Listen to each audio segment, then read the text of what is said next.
Welcome to the Chicago Park District's first rules video. The first new rule is putting the ball into play.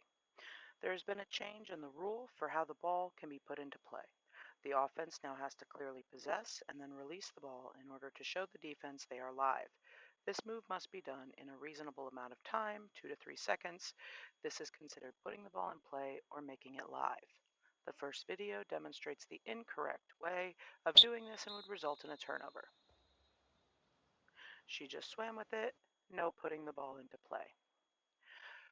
Again, it's a clear set of possession and release of the ball, and so here this is constituted as not possessing the ball. Video 2 and 3 are both correct because the ball has clearly been possessed by the offensive player and released.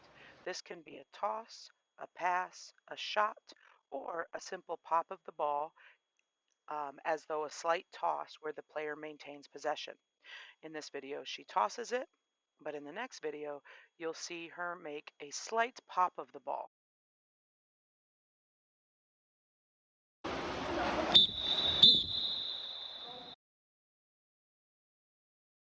The next significant rule change is that of the 6 meters, which is moved from the 5 meters for everything with exception to the penalty shot. There were no changes to the rules if the foul is inside of 6 meters, but there were significant changes if the player was outside of 6 meters. There are two options, the direct shot on goal, which remains the same, along with a pop and a live shooter from anywhere, which is a big change. Here is the example of the direct shot on goal after a foul. Player is fouled outside of the 6 meter line. It is imperative that the player and the ball are outside of 6 meters in order for it to be considered outside of the 6 meter shot. Perhaps the most significant change to the rules is that if the player puts the ball into play once fouled outside the 6, that offensive player can pop the ball, making it live and move anywhere in the pool and is now an active shooter.